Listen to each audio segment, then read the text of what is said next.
जय श्री राधे कृष्ण। श्री भागवत गीता का चौथा अध्याय प्रारंभ। श्री कृष्ण भगवान बोले, इस अविनाशी कर्म योग को मैंने सूर्य से कहा, सूर्य ने मनु से कहा और मनु ने राजा इक्ष्वाकु से कहा।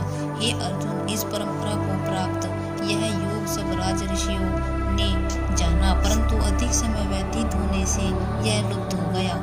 वही प्राचीन योग आज तुमको मैंने बताया है, क्योंकि तुम मेरे भक्त और मेरे मित्र हो। यह योग रहस्य अति उत्तम है।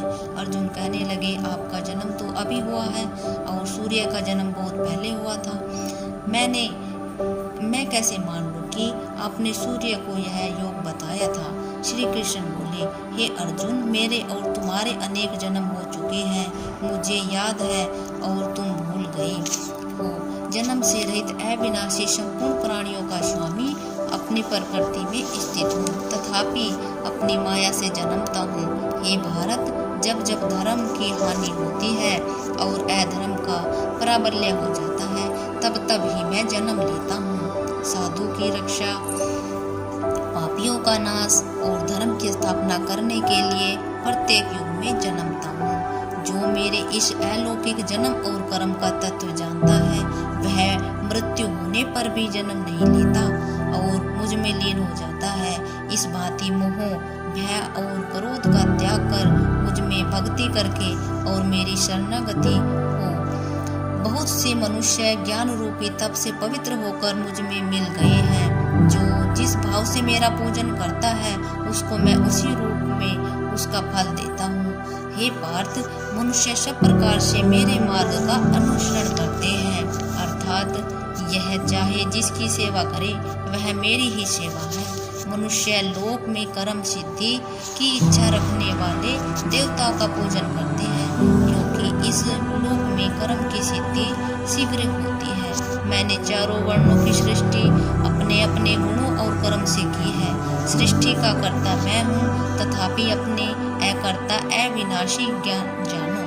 कर्म मुझको वृद्ध नहीं कर सकते, तथापि कर्म फल में मेरी कामना नहीं है। इस प्रकार जो मुझ को पहचानता है, वह कर्मों के बंधन में नहीं पड़ता। अतएव पूर्व पुरुषों के लिए किए हुए कर्म तू भी कर। हे अर्जुन, कर्म क्या है और अकर्म क्या है, इसके विचार में विद्वानों की बुद्धि भी चकरा जाती है। उसी कर्म का वर्णन मैं तुमसे करूंगा, जिसके जानने से संसार के बंधन छूटकर मोक्ष के भागी होंगे। कर्म, विकर्म और अकर्म तीनों का जानना आवश्यक है, क्योंकि कर्म की गति गंभीर है। हे अर्जुन, जो कर्म करने की कोई कामना नहीं रखता और जिसके समस्त कर्म ज्ञान रूपी अग्नि से भस्म निर्मल होते हैं, उसको पंडित कहते हैं। जो कर्म फल की आशा छोड़कर करता है और उसमें आसक्ति भी नहीं रखता है और निश्चय ही संतुष्ट रहता है, ऐसा मनुष्य कर्मों में घिरा रहने पर भी मानो कुछ नहीं करता है। देव योग से जो कुछ मिल जाए उसी पर संतुष्ट रहता है। जो हर्ष, शोक आदि द्वंद्वों से मुक्त है तथा किसी से ईर्ष्या नहीं करता, कर्म की सिद्धि या असिद्धि में भेद नहीं समझता, वह कर्म करता हुआ भी उसमें नहीं बंधता। जो फल की इच्छा नहीं रखता, वह वासनाओं से दूर हो गया है। ज्ञान में जिसका मन अचल है और यज्ञ में कर्म करता है, वह सब कर्म लुप्त हो जाते हैं। हवन करने का पदार्थ भी ब्रह्म है, आहुति देना भी ब्रह्म है। इस प्रकार जिसकी बुद्धि में सब कर्म ज्ञान में है, उसको ब्रह्म प्राप्ति होती है।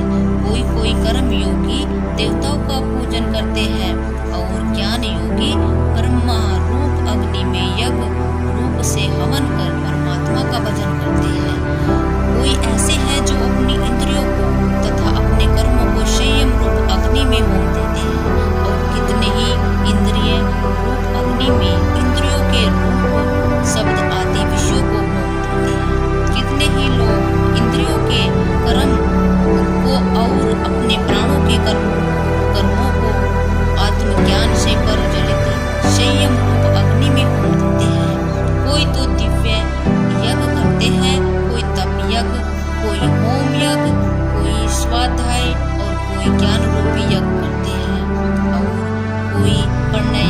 तत्पर रहने वाले योगी प्राण और अपमान वायु में प्राण को रोकते हैं और प्राण वायु में अपमान वायु को लय करते हैं।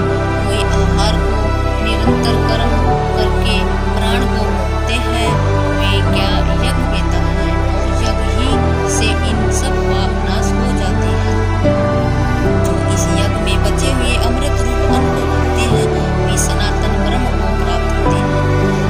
हे अर्जुन, जो यज्ञ नहीं करते उनको यह लोक और परलोक दोनों ही नहीं है। इस प्रकार से बहुत से यज्ञ वेद में विस्तार सहित वर्णित है।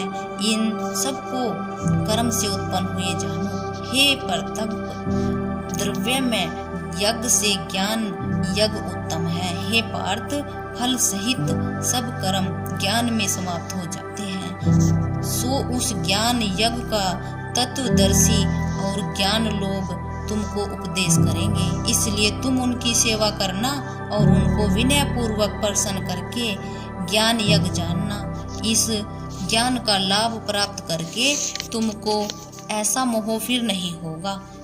ऐसी ज्ञान से समस्त प्राणियों को तुम अपने में और मुझ में देखोगे।